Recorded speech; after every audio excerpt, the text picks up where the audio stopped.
So here's something cool. Neuroscience actually tells us some interesting things about the arts, in this case, storytelling.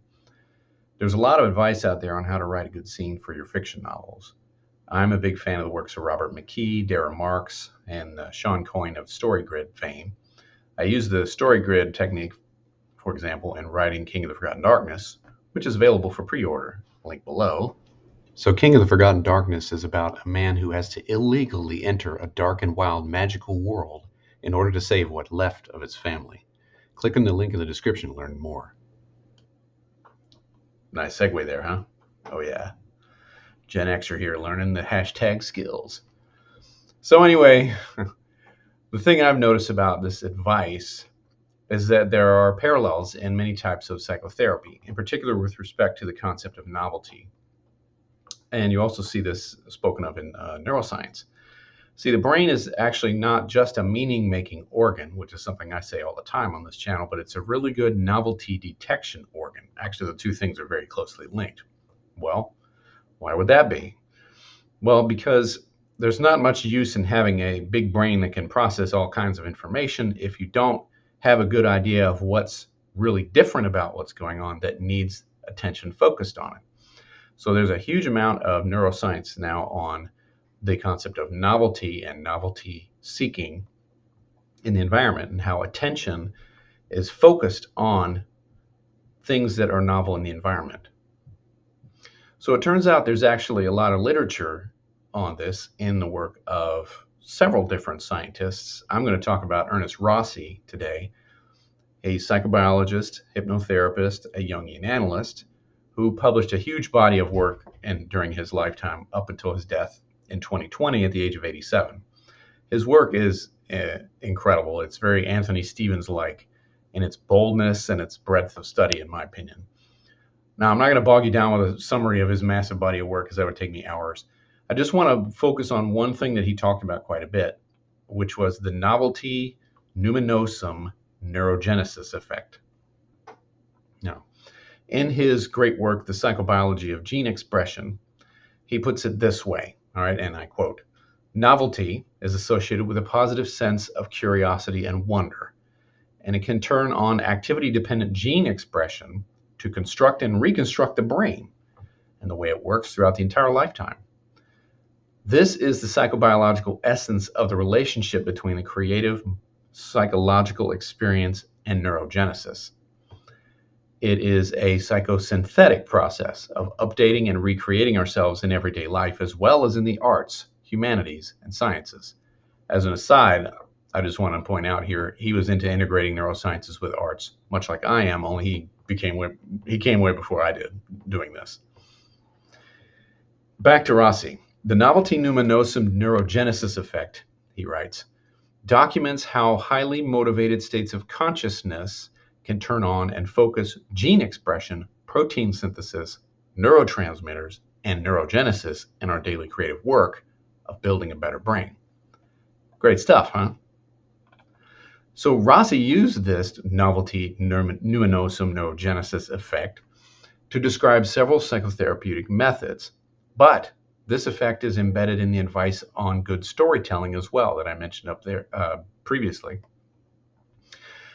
Get everything right, and you can induce this effect in readers through telling an excellently crafted story.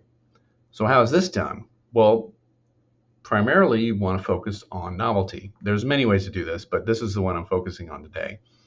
One of the basic principles in scene construction, for example, is that you want to include and usually end it on something novel, meaning something meaningful has changed in the scene for the POV character. A new pattern emerges. The pieces suddenly fall into place and you get a rush of aha. If you have set this up beforehand by clarifying why it matters and making sure it will appear completely logical in retrospect, then you can induce this novelty numinosum neurogenesis effect in your readers. Think, for example, of a story where a protagonist wants more than anything to live up to his dead father, who was a great hero, and in so doing, he pursues the most powerful villain in the galaxy, only to discover that his father didn't actually die, and instead, well, you know the rest. That is one of the greatest novelty effects, i.e. plot twists, of all time. Something that happens that changes the way that we interpret everything that has come before.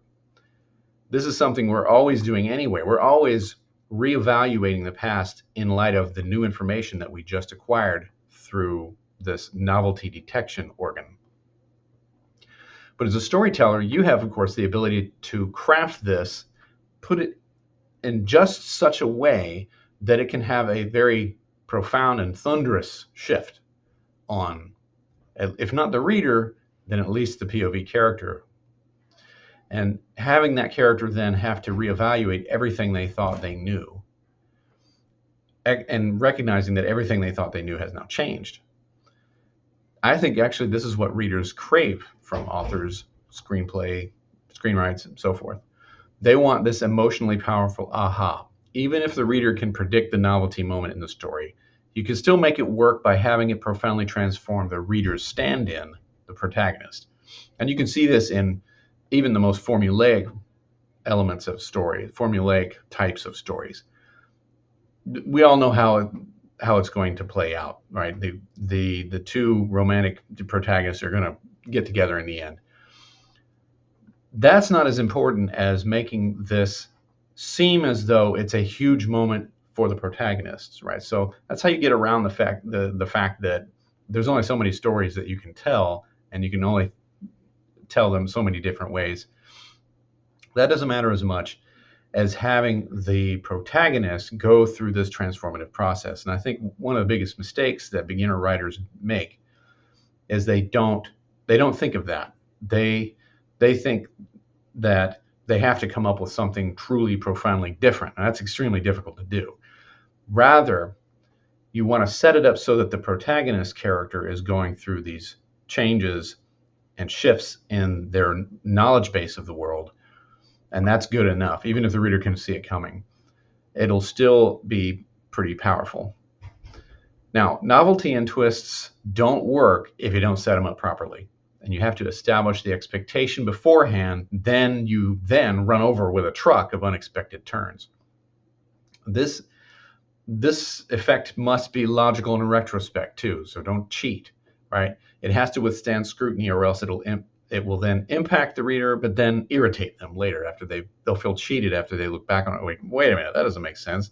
How in the heck did that work that way? So they might get that aha, that surprise, that novelty, but then it doesn't stick. Because the brain will keep looking at it and going, wait a minute, does that integrate with everything else that I've learned up to this point? And if you do it right, it will, and they'll be like, whoa, that was a really cool change in the story. Now, I'm speaking as though, I'm only talking about one or two big twists in the big story as a whole. Yes, you definitely want to do that. But honestly, you should probably try to do this in every scene. Even on a small scale, this is not from me. This is from many, many story experts that say this. Set up expectations in every scene and then have them constantly be undermined, leading to your point of view character needing to go through the novelty numinosum neurogenesis effect themselves, and so the reader then will vicariously do the same. A continuous stream of these will keep your reader's brain lit up and engaged, leaning forward to figure out what happens next. Is this easy to pull off? No. But with practice, I think we can all get better and better at it.